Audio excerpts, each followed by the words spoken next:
आज तुमच्या रिपोर्टमध्ये कॅन्सर हा शब्द आला आहे. आता पुढच्या 24 तासामध्ये नेमकं काय करायचं? सगळ्यात आधी पॅनिक करू नका, घाबरू नका. कॅन्सर डायग्नोसिस हा नक्कीच मोठा धक्का असतो. भीती, चिंता, कन्फ्युजन हे सगळं अगदी स्वाभाविक आहे. पण पहिल्या 24 तासांमध्ये तुम्हाला प्रत्येक गोष्टीचा निर्णय घेण्याची गरज नाही.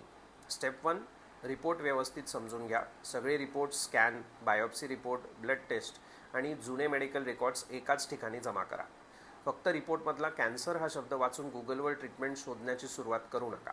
कॅन्सरचे अनेक प्रकार आहेत आणि प्रत्येक कॅन्सरचा ट्रीटमेंट वेगळा असतो. स्टेप 2, घाई गडबडीने ट्रीटमेंट सुरू करू नका. डायग्नोसिस झाल्यानंतर लगेच किमोथेरपी, सर्जरी किंवा रेडिएशन कुठेही सुरू करण्याची घाई करू नका. पहिल्यांदा हे समजणं महत्त्वाचं आहे की कॅन्सर नेमका कोणता आहे, कोणत्या प्रकारचा आहे, त्याची तीव्रता किती आहे, त्याची स्टेज काय आहे आणि ट्रीटमेंटचा उद्देश काय आहे, क्युअर की कंट्रोल. काही कॅन्सर्समध्ये ट्रीटमेंट सुरू करण्याआधी अनेक ब्लड टेस्ट किंवा मॉलिक्युलर मार्कर्स आपण करतो. हे ट्रीटमेंट पुढे घेऊन जाण्यासाठी अतिशय आवश्यक असू शकतं. त्यानंतर असते स्टेप 3. स्टेप 3मध्ये आपण काय करणार आहोत, तर त्या स्पेसिफिक कॅन्सरसाठीचे जे योग्य डॉक्टर आहेत त्यांना भेटून त्यांच्यानुसार मेडिकल ऑन्कॉलॉजिस्ट किंवा सर्जिकल ऑन्कॉलॉजिस्ट कोणाला भेटायचा आहे तो सल्ला आपल्याला घ्यायचा आहे आणि त्यानुसार ट्रीटमेंटकडे आपल्याला पुढचं पाऊल ठेवायचं आहे. आणि शक्य असेल तर डेफिनेटली कन्सल्टेशनला एका विश्वासू फॅमिली मेंबरला डेफिनेटली सोबत तुमच्या घेऊन जा. 2 कानांपेक्षा 4 कान जास्त माहिती लक्षात ठेवतात. स्टेप 4, सेकंड ओपिनियन घ्यायला घाबरू नका.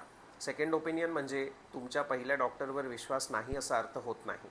विशेषतः मेजर सर्जरी किंवा कॉम्प्लेक्स ट्रीटमेंट डिसिजन असेल तर सेकंड ओपिनियन घेणं योग्य ठरू शकतं. स्टेप 5, स्वतःला दोष देऊ नका. मी काही चुकीचं केलं का? हे माझ्या बाबतीत का घडलं? आता सगळं संपलं आहे का? हे प्रश्न मनात येणं स्वाभाविक आहे. पण याच्यात सर्वात महत्त्वाचं काय असतं की घाबरून निर्णय घेण्याऐवजी माहिती घेऊन निर्णय घ्या. आणि एक गोष्ट कायम लक्षात ठेवा, कॅन्सर म्हणजे एंड नसतो. आज कॅन्सरवर उपचार करण्याचे अनेक प्रभावी पर्याय आपल्याकडे उपलब्ध आहेत आणि अनेक पेशंट्स ट्रीटमेंटनंतर दीर्घकाळ निरोगी आयुष्य जगत असतात.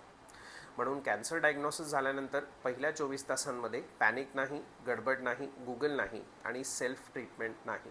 फक्त रिपोर्ट्स गोळा करा, योग्य माहिती घ्या आणि योग्य डॉक्टरला भेट द्या. हा व्हिडिओ नुकताच कॅन्सर झालेल्या पेशंट्सपर्यंत नक्की पोहोचवा. थँक्यू.